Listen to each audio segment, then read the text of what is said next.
Hello and welcome to Insights. I'm Elizabeth Omori. The Niger Delta is the delta of the Niger River sitting directly on the Gulf of Guinea on the Atlantic Ocean.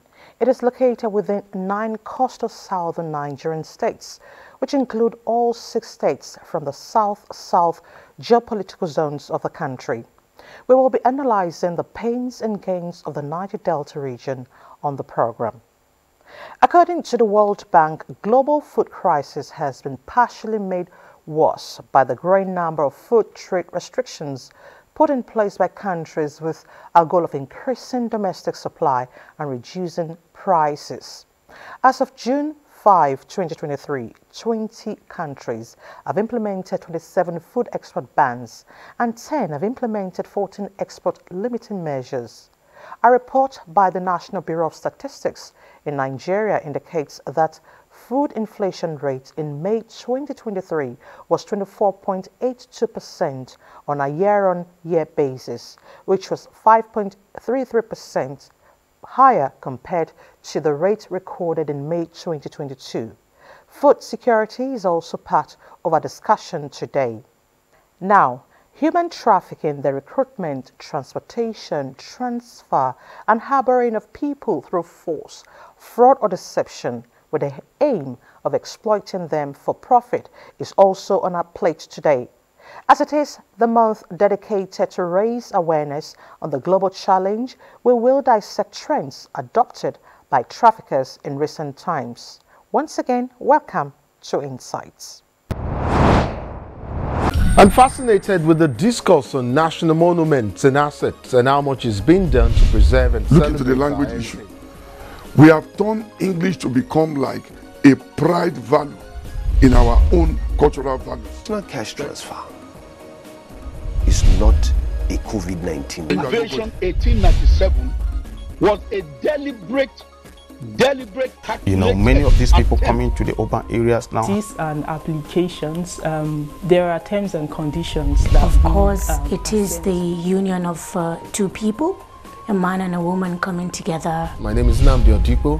And I'm Elizabeth Omori.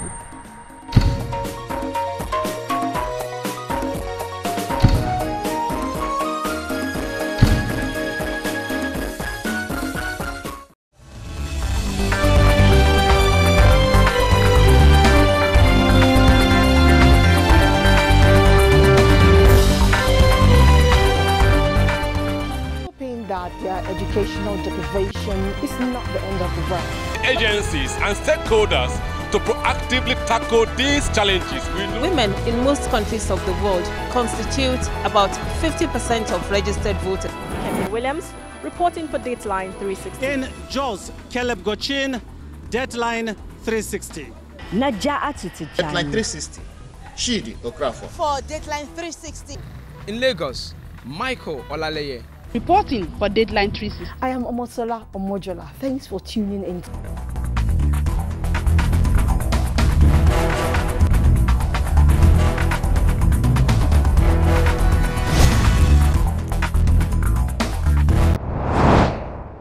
Flooding, oil spills and theft, loss of mangrove forest, depletion of fish population, and displacement of indigenes are few of the problems confronting the Niger Delta region. Environmental degradation has led to a substantial decline in local food production in the region. This has also contributed to scarcity and increase in the price of food, placing it beyond the reach of majority of the local people. Struggle for oil wealth and environmental harm over its impacts has fueled violence between ethnic groups. Addressing the state and hope of the nation, of the region actually, with the emergence of President Tinubu is a focus on this segment, and my guest, chieftain of Pan Niger Delta Elders Forum, PANDEF, a Niger Delta activist, High Chief Anaps Sarah Igbe, who joins us from Port Harcourt, will speak to us on this issue. Chief, thank you so much for joining us on Insights. Thank you. Let's start with an assessment of the region since you became one of its activists. We are predominantly fishermen and farmers.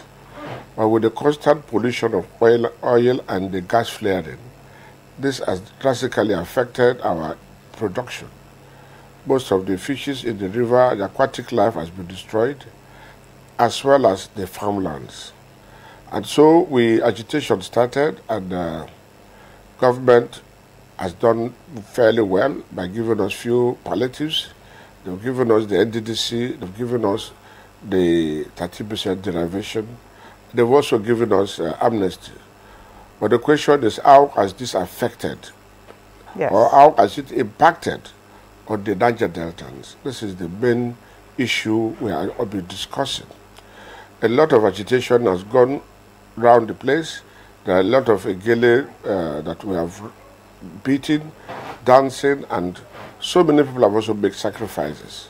So one expects that by this time of the agitation, we ought to have benefited greatly. It's about 60 years with agitation.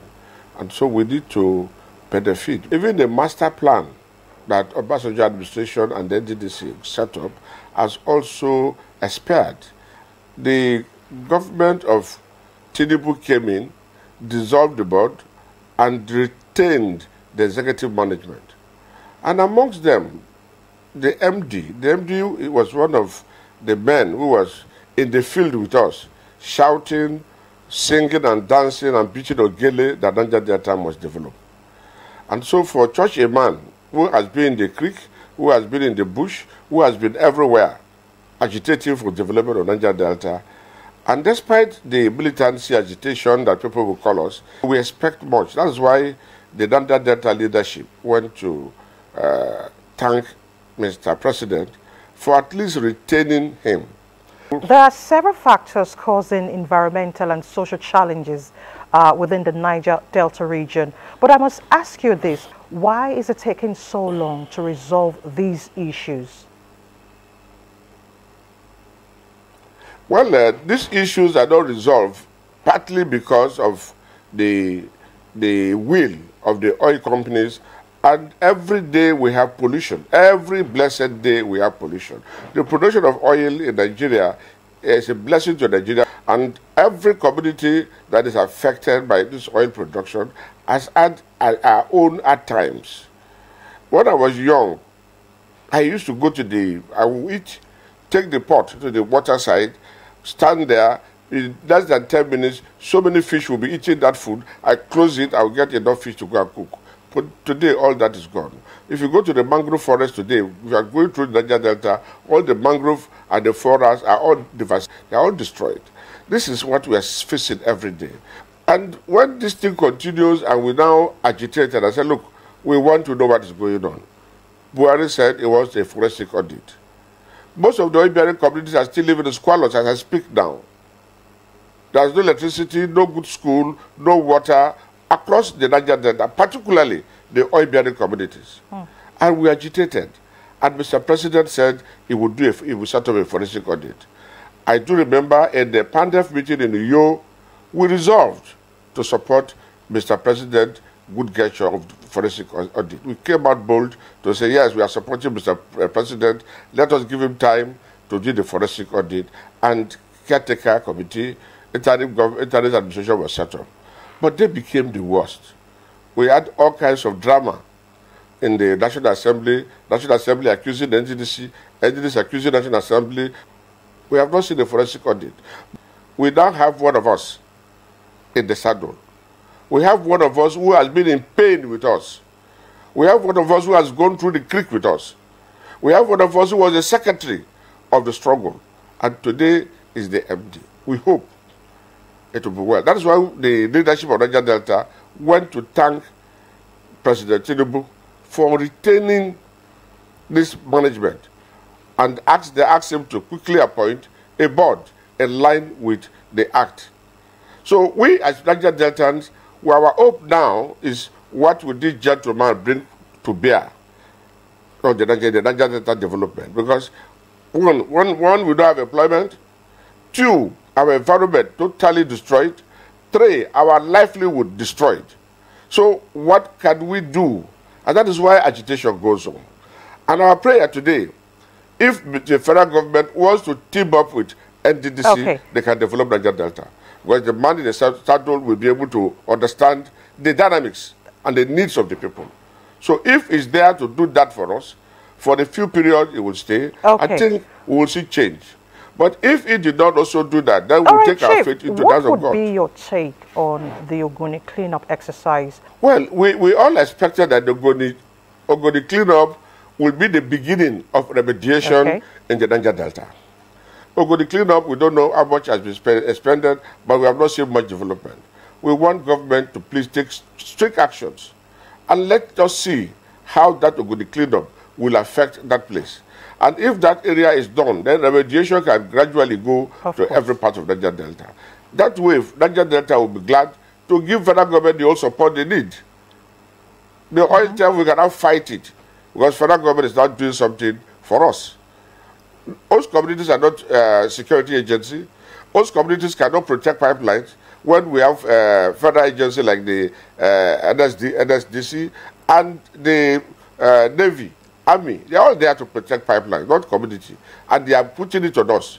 And now today, we are every day suffering the hazard of these pollutions. And so that is why we are happy, even if we cannot get the animal, we can get the tail. And that's why I'm glad with the new appointment of the MD, because he was one of us in the creek. He was one of us in the struggle. He was one of us in everywhere shouting and saying we must be developed. And so if somebody, one of us who has been shouting for development of the region, is now there, supported by a military officer, a retired general, who was an accountant in the army, with him, I think that discipline. And another gentleman who also is also very good in engineering and management, I think he will also assist him to succeed. But all the same, we cannot succeed if they don't have the support of the Niger Delta. For them to succeed, they must also have the support of the federal government. And if federal government support and Niger Delta is peaceful, the oil will flow and we can get a more revenue. Not only revenue. Today we are talking about oil price. If we are producing enough, if you are producing up to 3 million barrels and above, we can give OPEC their quota of 2.4, and the remaining we can use it to fuel the refineries in Nigeria, thereby reducing the cost of production of fuel and also pegging the price for Nigerians to benefit. But if Niger Delta is not peaceful and there are problems, you may not even get up to 700,000 barrels. It has happened before. But today we have a strong feeling that with the support of the federal government, as Tinubu have started with the NDDC, we think we can get that peace in the Niger Delta. 3 major issues: resource control, derivation principle contained in the PIA, and the clamor for at least 50% for host communities. How feasible? How far? We believe this government, Tinubu government, will look into all that. As it look into the NDDC, it should look into that. And even the amnesty program, and ensure that major projects are carried out. For how many years now? For more than 20 years, we have been on East-West Road. East-West Road is not only for Niger Deltans. East-West Road is for Nigerians, because we have several ports on the East-West Road. And the gateway to the Nigerian economy is the ports. And most of these goods are coming through the sea, heavy-duty goods, and they are passing through this road. Mr. President must caution the governors on how they spend the 30% derivation. 30% derivation is for development of the region. Let the governors also help by playing their role in line with the Act. If that is done, we can get employment. If that is done, we can create wealth. If that is done, everything will be possible. What we have lost, we can regain it. And the moment we gain back what we lost, I bet you there will be peace in the region. Okay. All right, Chief, the prospect of a post-amnesty program, because you mentioned the amnesty program earlier in the Niger Delta, how can that in itself, as a human development initiative, be challenging in implementation? Because the implementation is key. Well, the Niger Delta amnesty had 3 key components. 1, to disarm. 2, to train the people. And 3, to reintegrate these boys. And I had always maintained that government should maintain the amnesty program, or call it a different name. And secondly, we are close to the borders. We are the Atlantic borders. So we need government to set up this body as a process of mopping up arms in the region. Because if you mop up arms, we can reduce piracy in the Gulf of Guinea. And so if we can get the amnesty funded and they are given their full role by Mr. President, giving them the power to recover arms. Because even to recover arms is one thing, the authority to recover arms. If you recover arms, there must be an armory where you can keep it. And it's only Mr. President that can allow the armory to be open to receive those arms.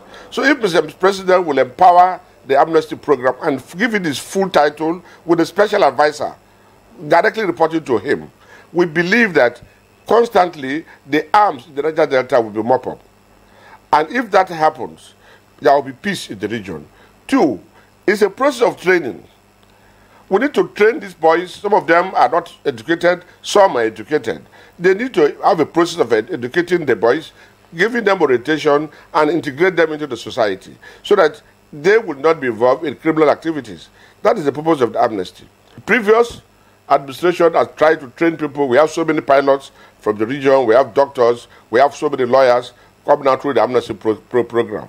Amnesty program should be tailored towards agriculture because we have lost our occupational, traditional occupation of fishing and farming. So the amnesty program should be more tailored into how we can recover from the occupation of fishing and farming and maybe be taught how to handle modern farming, modern fishing and others so that the region will no longer cry over the lost economy but rather think of how to compete with other parts of the region in all aspects of life so that peace will be there. Because without peace, the oil cannot be produced. Without peace, you cannot also produce the gas. Yes. And you know, gas is the new energy. You're talking about green energy. Gas is part of the green energy. So we want to develop the gas, and we have so much gas. We have over 35 trillion cubic feet of gas in Nigeria. And how do we tap into these resources? We cannot do it without peace. So we want peace. We want something that if everybody is involved, there will be peace. And Nigeria will benefit and struggle, compete with other nations in the world. Nigeria now has a new president who was once an activist. Does that hint at the prospects of better negotiations between the current president and the Niger Delta community at large? I think so. And I think because he's an activist and because he knows the intricacies of the activism and what it takes, the region is particularly very grateful to him. And we're happy with that. We're also encouraging him to do the same with the amnesty program by getting people who are into the crisis, who knows the crisis, bottom up, so that they can be able to resolve that aspect of the crisis. Amnesty should deal with the security aspect of it and the manpower development. If we do that, pari passu, we will move on. And Mr. President, I know, will be able to do that for us.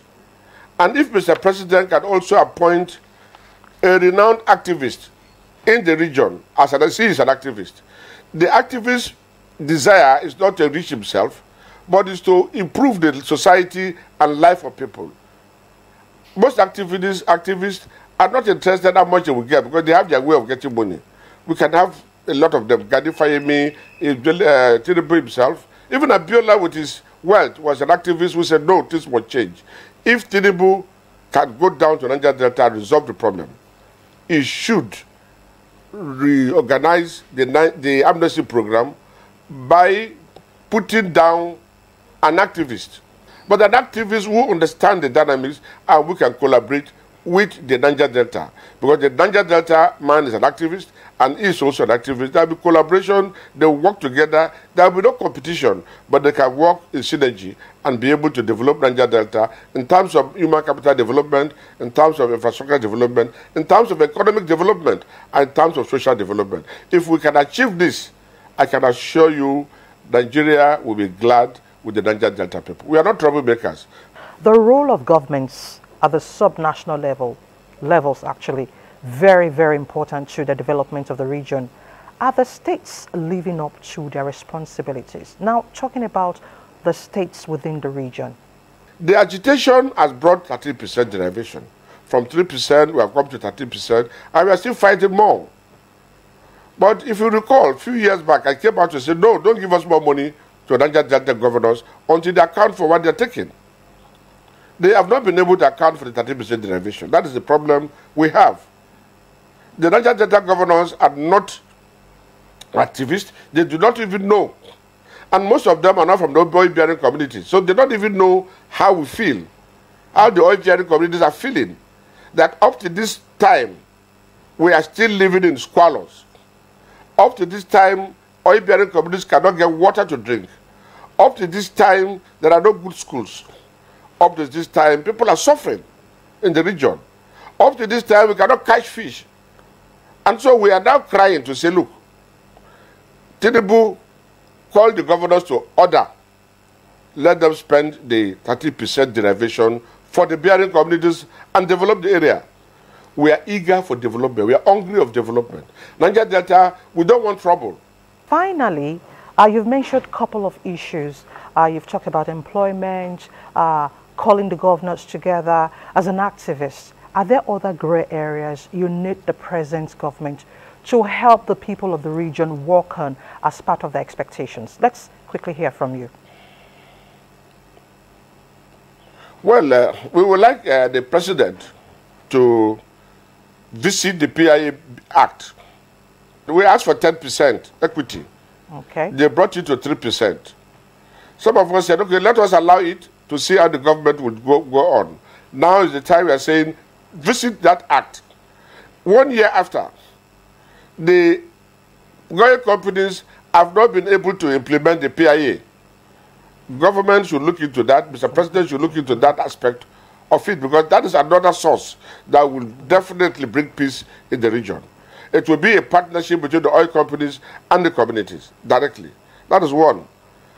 And that way, our economy of Nigeria will be flowing without hindrance. More oil can be produced. We have a lot of oil reserve. We have a lot of gas reserve. You can tap these things when there is peace. Government should think of investment in this part of the country. Port Harcourt was at par with Lagos. Lagos is moving on without oil and gas. We have the oil and gas and there are no industries here. And I think our youth are also understanding now. They are not going to harass anybody who wants to come and set up industry. They are not going to harass anybody who wants to develop Niger Delta. And therefore, it's partnership. We are going to partnership with the government to also get dividend of democracy. These are the things we are fighting for. All right, Chief, I want to thank you so much for your thoughts and insight today. Thank you very much for your contributions. Thank you so much. Thank you. It's a pleasure. I'm fascinated with the discourse on national monuments and assets and how much is being done to preserve and look into the language issue. We have turned English to become like a pride value in our own cultural values. It's not cash transfer. It's not a COVID-19. Invasion 1897 was a deliberate you know, many of these people coming to the urban areas now. These and applications, there are terms and conditions that of course it is the union of two people, a man and a woman coming together. My name is Nnamdi Odipo. And I'm Elizabeth Omori.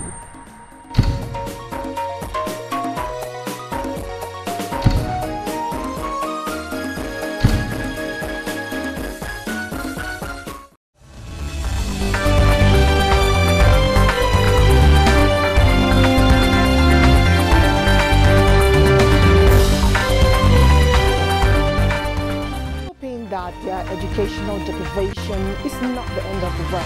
Agencies and stakeholders to proactively tackle these challenges. Women in most countries of the world constitute about 50% of registered voters. Kevin Williams, reporting for Dateline 360. In Jos, Caleb Gochin, Deadline 360. Deadline 360. Shidi Okrafo. For Dateline 360. In Lagos, Michael Olaleye. Reporting for Deadline 360. I am Omosola Omojola. Thanks for tuning in.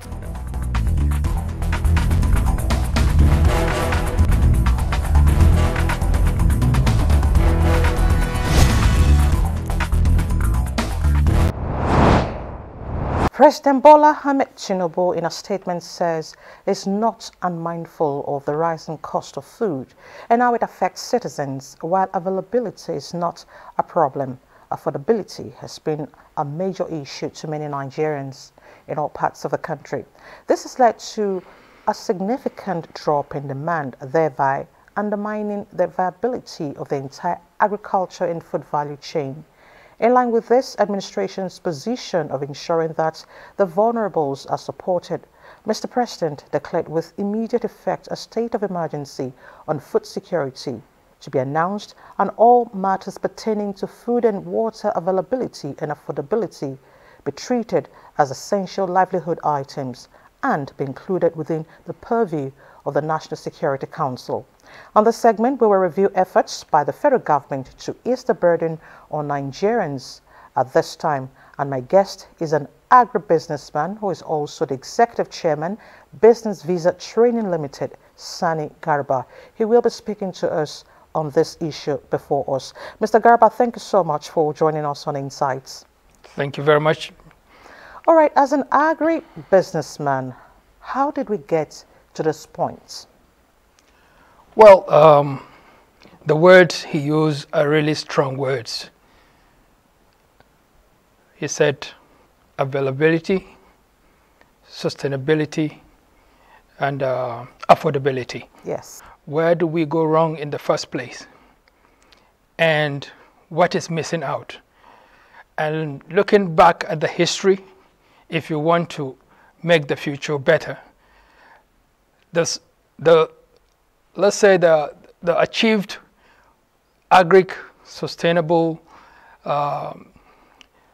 programs that we have witnessed, most of them come from the military regime. First of all, we have to determine what is the food, major food in Nigeria. You will have to crack your brain to think of. That is why it's very difficult to starve Nigerians. If you take away rice, some people just eat rice maybe annually or on occasions. Take away gari, the people just take it as well occasionally. And some bring yam into it. So all these things we have to aggregate and also be certain that this is the food we should target, the kind of farming we're going to use. Fine, we know the regions and states that this farming grows very wonderfully. We have enough land to feed Africa. It's not all the land that security is being affected. There are some regions that, yes, you can farm, but they will stay how many years without even farming them? Already. And there is a need to deploy some savings from the fuel subsidy removal into the agricultural sector to focus on revamping the sector. If you analyze the current situation, does this mean we haven't been paying attention to the processes of food availability? Yeah, thank you.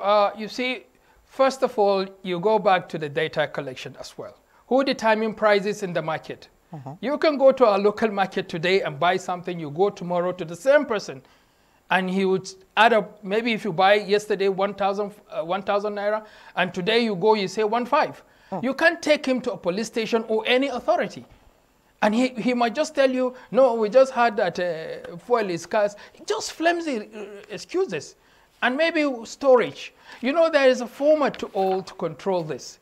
Before, when we were growing up, there is this price control on commodities. Everybody has no doubt about us. If we can make it elsewhere, we should demonstrate in our own immediate environment. And I know we can do it. You mentioned price regulation. Yes. I was going to bring that up later. But the price regulation, if I can conclude up with it, is that the government, we know the season for everything.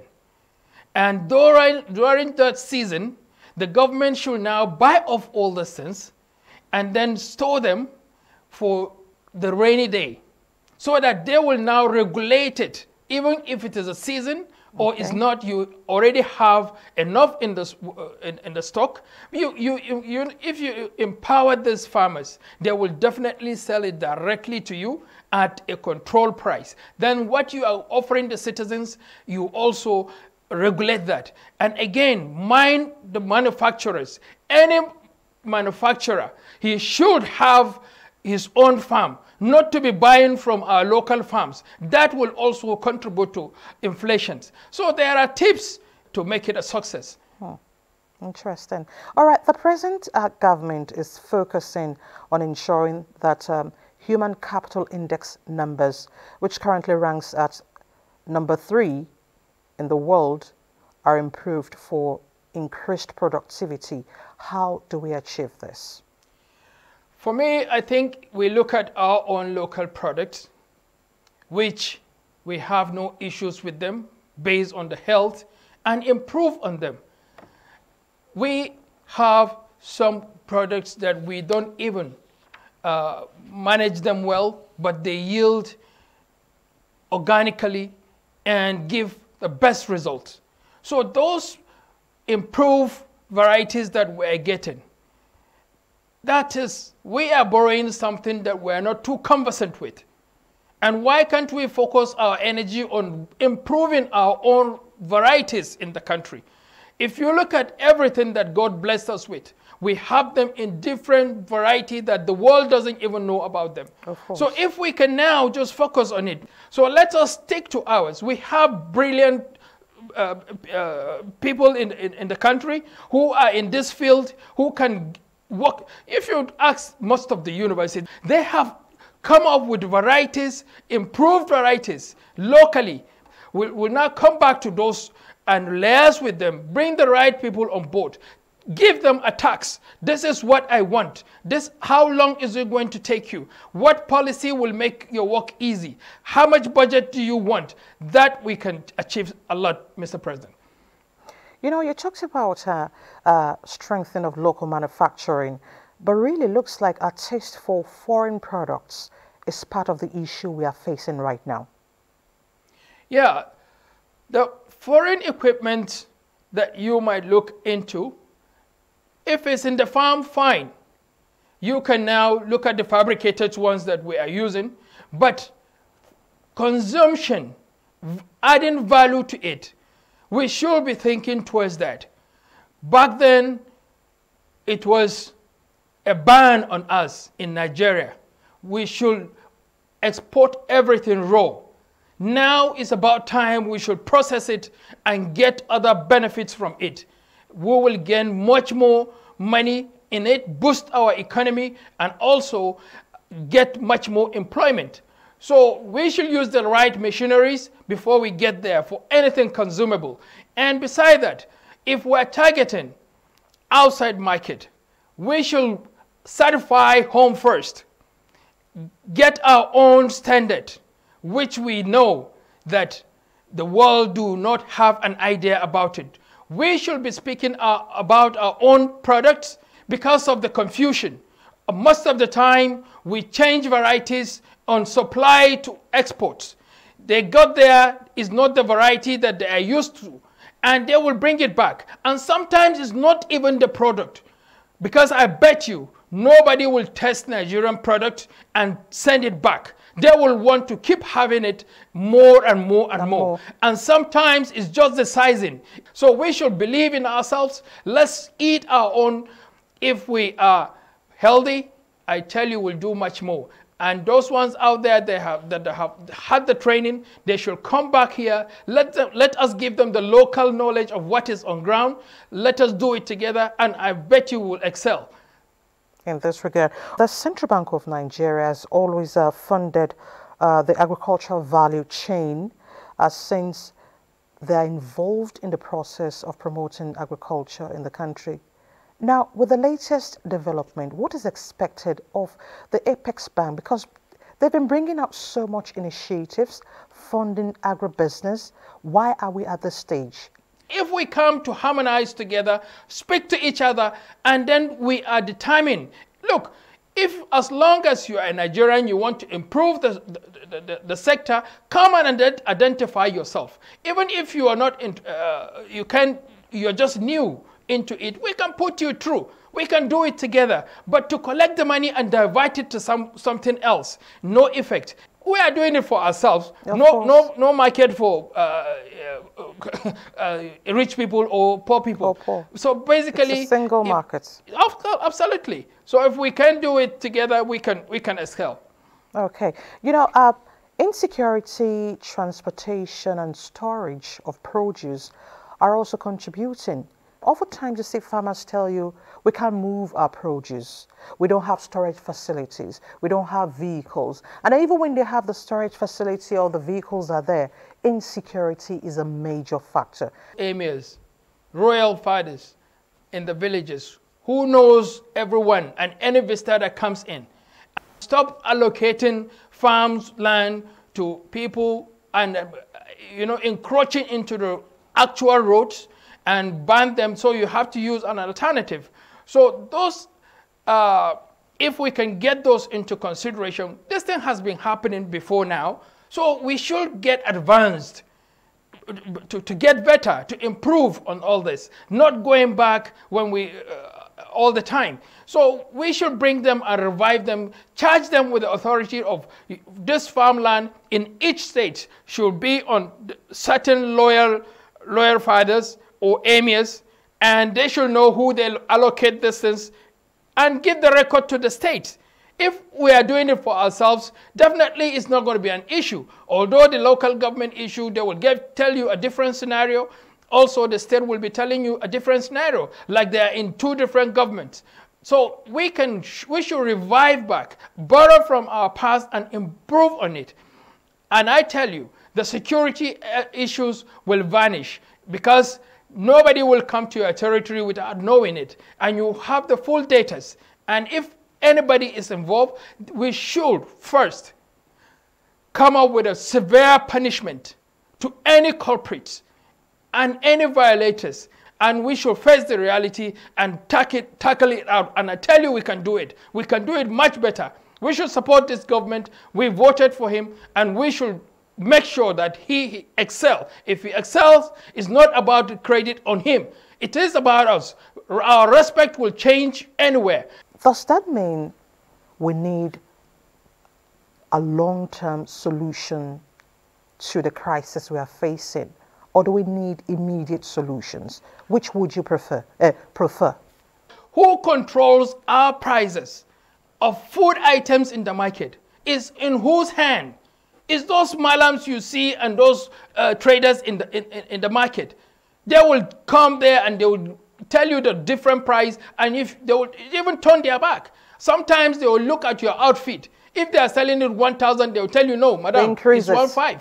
And what are you going to do with it? Are you going to take him to any police station or any government agency? There isn't any provision for that. Go to some African countries, when they tell you that food is ready, it's just one food.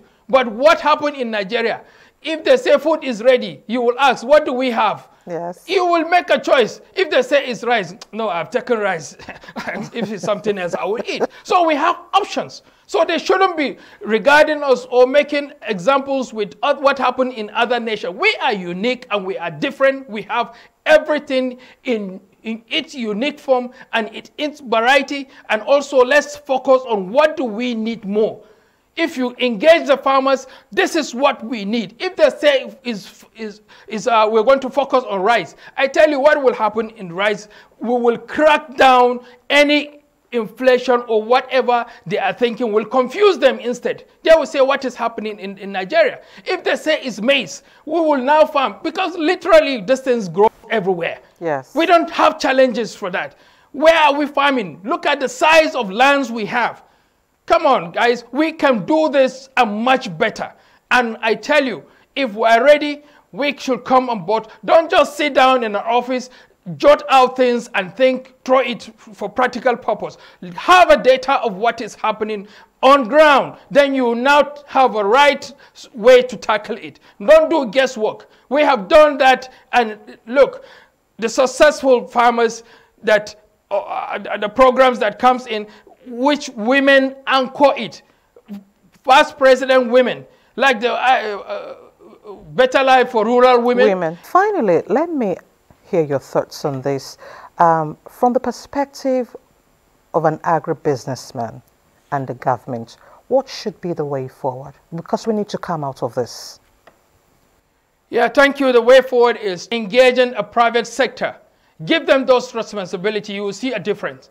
You at the government sector, you provide the funding and also the right policy to work, and you will see results, certainly. And this is not magic, but get them involved. It will turn around and you get the result you never expect. Because if you want to engage a private sector, you're going to give him, you're going to agree on nitty-gritty and say this must happen. And if for this time they will give it a good look and give it a trial, nothing, no lose in trying, and but there is gain at the end of it. Thank you. Alhaji Sani Garba, it's been a very expository segment with you. Thank you so much for your thoughts and insight this week. Thank you very much. You're welcome. Thank you. I'm fascinated with the discourse on national monuments and assets and how much is being done to preserve and look into the language issue. We have turned English to become like a pride value in our own cultural values. It's not cash transfer. It's not a COVID-19. Invasion 1897 was a deliberate You know, many of these people coming to the urban areas now. And applications, there are terms and conditions that of course it is the union of two people, a man and a woman coming together. My name is Nnamdi Odipo. And I'm Elizabeth Omori.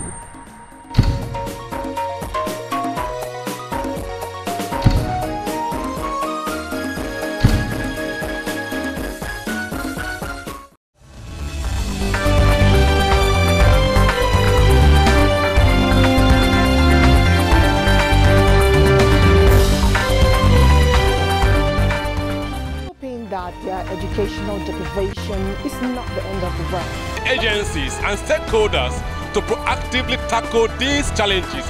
Women in most countries of the world constitute about 50% of registered voters. Kevin Williams reporting for Dateline 360. In Jos, Caleb Gochin, Dateline 360. Dateline 360. Shidi Okrafo. For Dateline 360. In Lagos, Michael Olaleye. Reporting for Dateline 360. I am Omosola Omojola. Thanks for tuning in.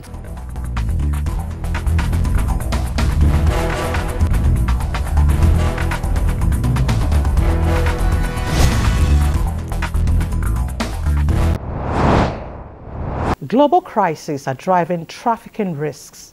Displacement and socioeconomic challenges are impacting millions around the globe, making them vulnerable to exploitation by traffickers.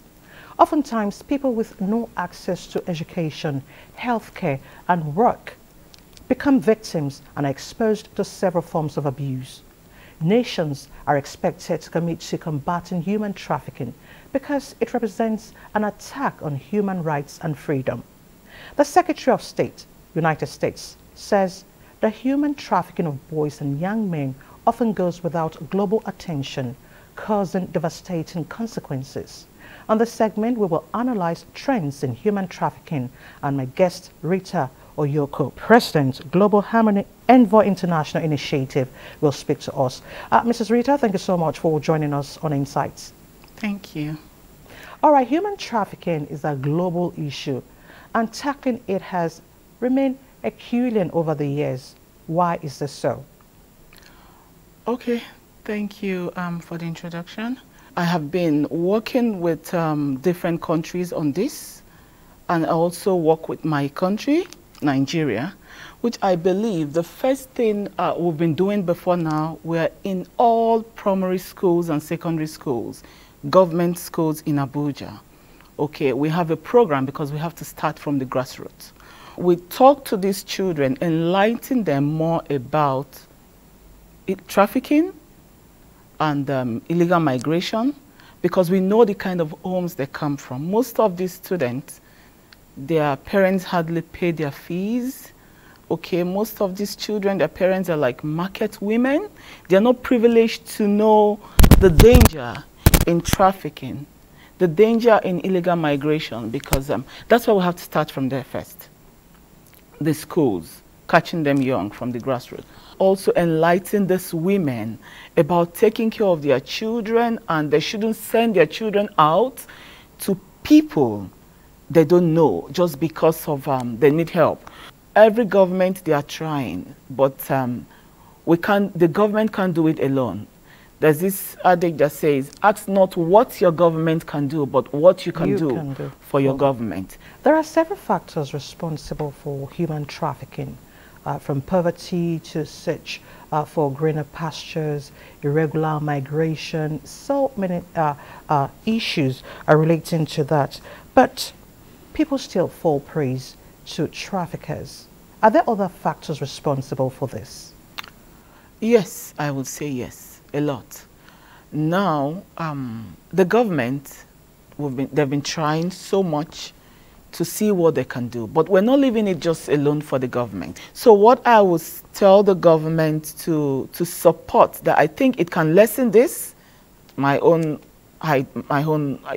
option, my idea, I think they can support this less privileged people that knows how to do the handwork properly. They can do carpentry, they can do bricklayers, they can do furnitures, you know, they can do footwears and all of that.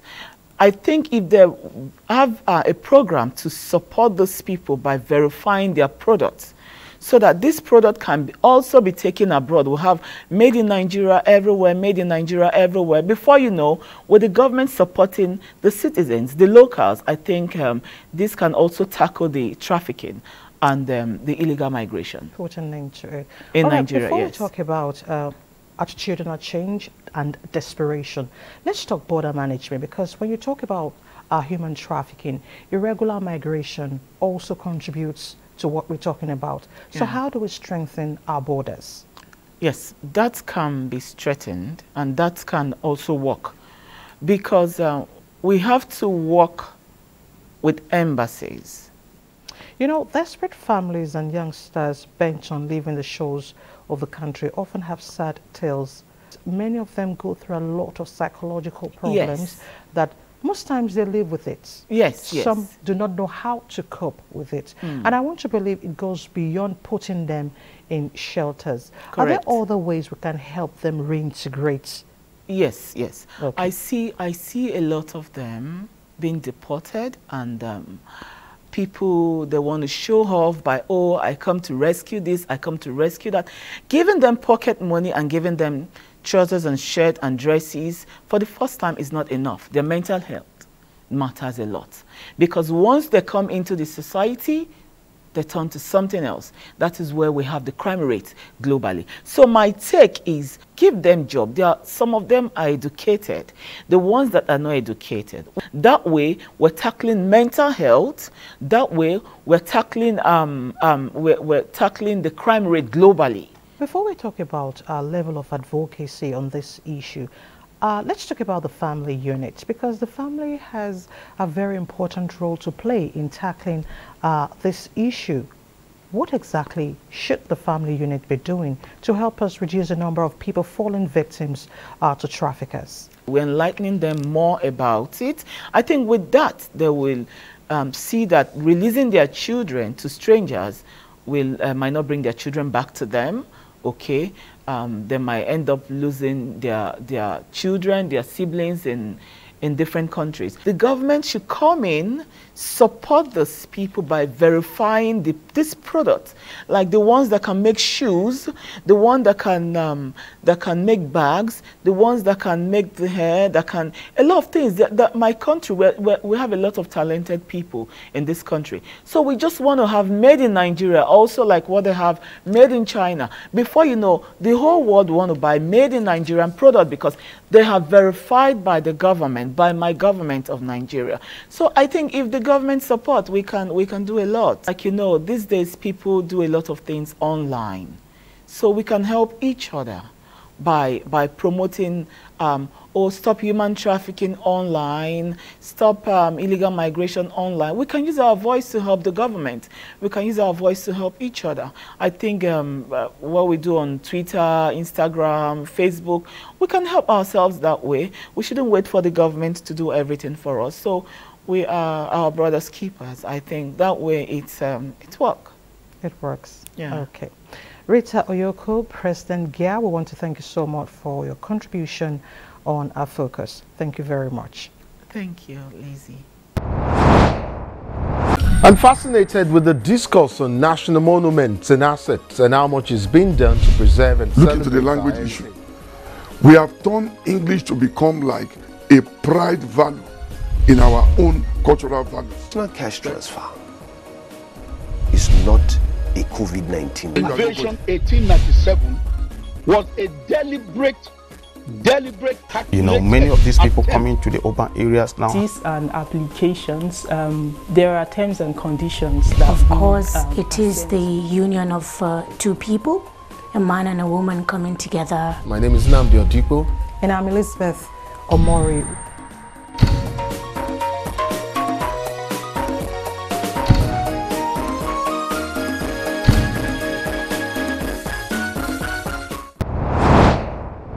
And that's Insight today. Thank you for watching. I'm Elizabeth Omori. We'll see you next week. Bye for now.